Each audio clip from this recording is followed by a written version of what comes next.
In the late 19th century, there was this guy living in England. His name was W. Reginald Bray, and he was fascinated by the intricate workings of the British postal system. He even bought a copy of the official guide to the services and regulations of the British Post Office, and what he loved to do with the information contained in that guide was stress test it. For example, he read that there were no restrictions when it came to how you formatted an address placed on a piece of postage.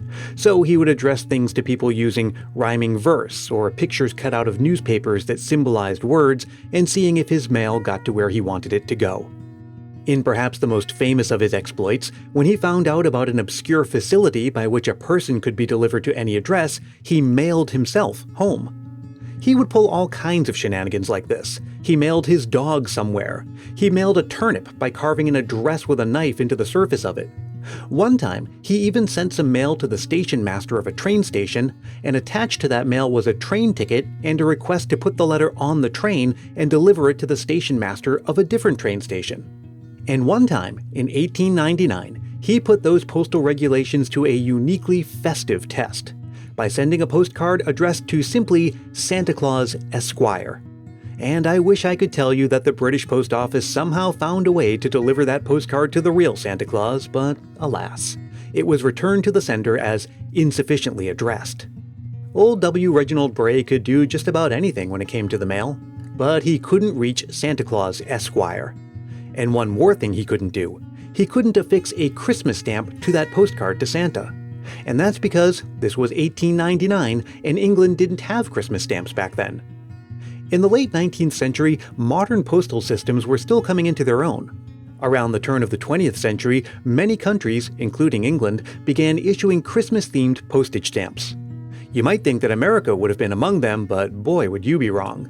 In fact, America was one of the last countries to get on board. American Christmas stamps are only a few decades old, and the story there has to do with simple economics and America's system of government.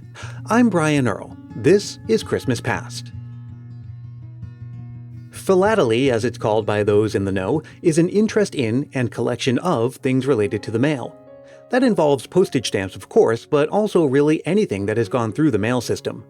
Christine Sanders is a Christmas philatelist and the editor of the Yule Log, the official publication of the Christmas Philatelic Club. She collects, among other things, so-called first-day covers, which are envelopes bearing a postmark indicating the first day that the stamp used on that envelope became available. It's kind of like a first edition baseball card.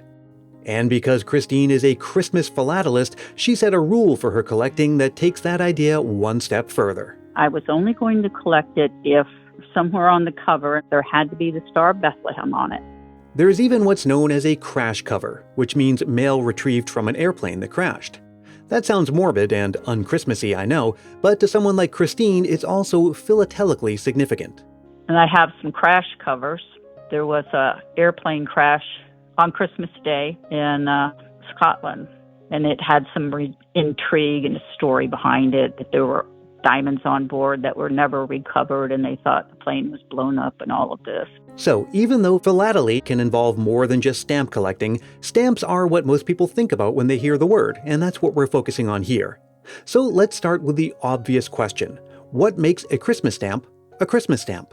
Well, a Christmas stamp is a stamp that is used for postage. So that's define it separately from what we would call a seal, like a Christmas seal. So it's something that is attached to an item going through the mail to pay postage. Okay, not bad for starters. A Christmas stamp has to be an actual postage stamp.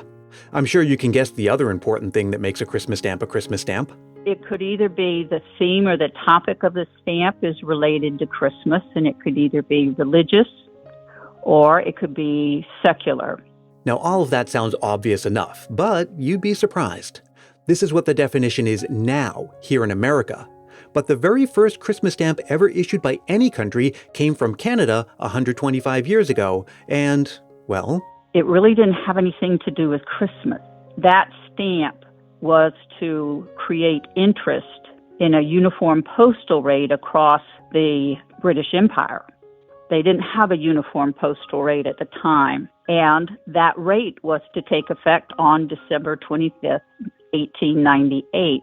And so the stamp itself had a flat map of the British Empire, and right at the bottom of that stamp, it says Christmas 1898. America wouldn't issue its own Christmas stamps until about 65 years later. The year was 1962. JFK was president, John Glenn had orbited the moon earlier that year, the Cuban Missile Crisis occurred later that year.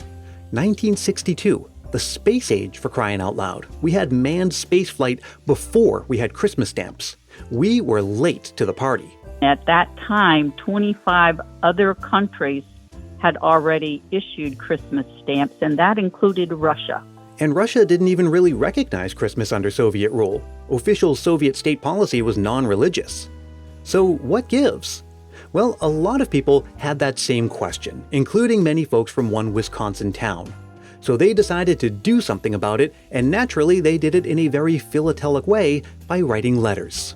The city of Waupaca, Wisconsin, started a mail-in writing campaign to issue a Christmas stamp because many other countries were already issuing Christmas stamps. The campaign even got support from Wisconsin Congressman Milton Laird.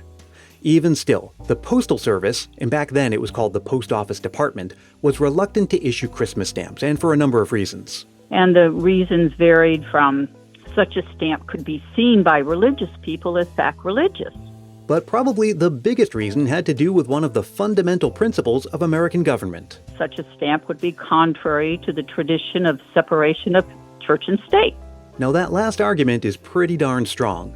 No government-issued currency or postage can have the appearance of affiliating itself with a specific religion. And that might have been the end of the story, except for one thing. By 1959, there were 3 stamps that had already been issued by the Post Office Department that had a religious motif.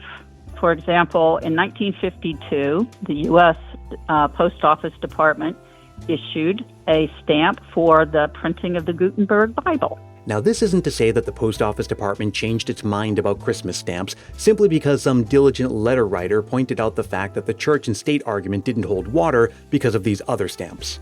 No, as is so often the case with many government decisions, it all came down to dollars and cents. There was a Christmas card rate, a special Christmas card rate put out by the Post Office Department.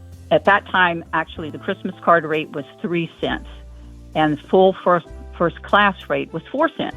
So the Post Office Department was losing 1 cent for every Christmas card mailed using the Christmas card rate. So they would gain 1 cent more if they issued a first class stamp for Christmas because people would use that stamp to mail their Christmas cards. Now you might be thinking the same thing I was. How would the Post Office Department even know if the contents of the envelope was indeed a Christmas card? It seems like it would be pretty easy to game the system. The way you verified it was you could only get the Christmas card rate if you did not seal the envelope and there were no personal messages inside. Like you could sign your name, but if you did a personal message, that became a letter. So they'd send it back to you saying, you didn't pay enough.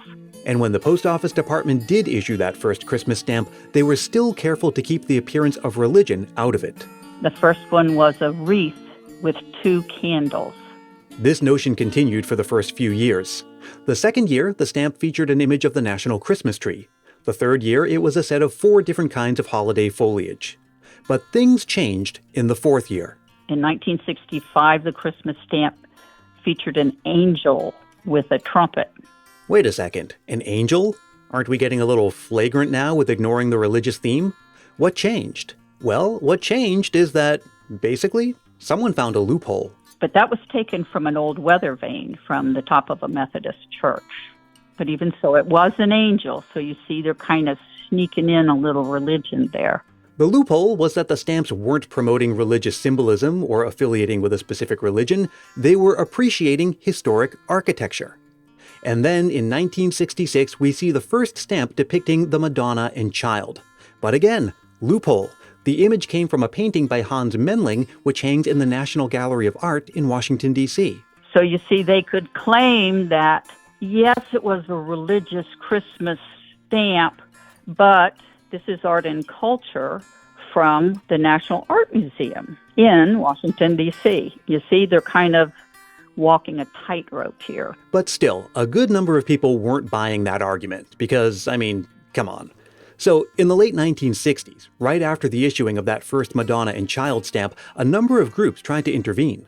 There were a large number of groups that did sue for the post office department issuing religious stamps. Even though they had already issued stamps with a religious motif, Christmas was different to them.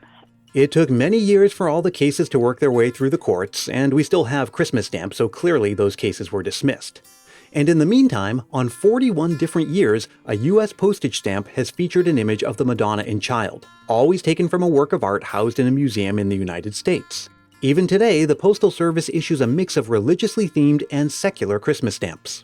They issue one religious stamp every other year with secular stamps every year, and it's usually a set of 4. 2022 was a religious year featuring a stamp with, guess who, the Madonna and Child, from an oil painting by an unidentified 16th century artist housed at the Museum of Fine Arts in Boston. Last year's secular stamps featured elves. This year we're secular only again with a series of 4 snow globe images. Even in this day and age of digital communication, sending and receiving Christmas cards and letters is a wonderful and wonderfully simple way to stay connected and celebrate the season. In fact, the simple traditions are always the best and most meaningful and memorable, like this one from Gerald in Michigan. My favorite Christmas memories. I actually have almost too many, but I will select the one that stands out the most to me, and it's really simple. My grandmother and I, every Christmas, along with other members of my family, but it was mostly my grandmother and I, we would always go in the kitchen and we would cook. We would make cookies, we would make candy apples, we would take the candy canes that you get from the store and we would actually melt them down into chocolate and make homemade hot chocolate. And my family would get together and we would decorate the Christmas tree on Christmas Eve. And it was something that was always really super duper special. It was nothing overly fancy because the big family gathering, which usually included about 30 to 40 people the very next day, Christmas morning, would, come over to our house and they would bring their gifts and we would all open Christmas gifts together. So that was the big festivity. And that was a lot of fun. But my favorite time was just being in the kitchen with my grandmother doing these things. And it's a very simple memory. It's a very special memory. My grandmother died when I was 12. So, I hold that memory to this day. And with my own child and husband, every Christmas Eve, we're in the kitchen cooking, whether we're making cookies or hot chocolate and getting ready to go watch our favorite Christmas movie. We're always doing something in the kitchen, and it's always that moment, that special moment. And for me, that is among the best and most valued of my Christmas memories. Thank you for listening. At this point in the season, maybe you've already sent and received some Christmas cards or started some Christmas baking. How's all that going so far this year? What's on your mind this season? Share it with the rest of the Christmas Past family. There's still time, and all you have to do is record yourself speaking into your phone's voice memo app and send it to christmaspastpodcast@gmail.com. Keep it reasonably short, clean, and family-friendly, and be sure to say your name and where you're from. Christmas Past is produced in wonderful Willow Glen, California by yours truly, Brian Earl. Thank you so much to Christine Sanders. Go to christmasphilatelicclub.org for more information. There's a link in the show notes. Thanks to Gerald in Michigan, and thank you for listening. Drop me a line anytime, and you don't even have to send it through the mail. You can reach me again at christmaspastpodcast@gmail.com and find me on Facebook, Twitter, and Instagram. And please join our private Christmas Past Facebook group if you haven't yet. And hey, if you're really feeling the Christmas spirit, why not help more people discover the show? It's as easy as telling a friend about it or leaving a review on Apple Podcasts. If you do leave a review, I'll send you a handwritten Christmas card through the mail and a Christmas Past sticker as my way of saying thanks. Reach out for details, and until we meet again, may your days be merry and bright.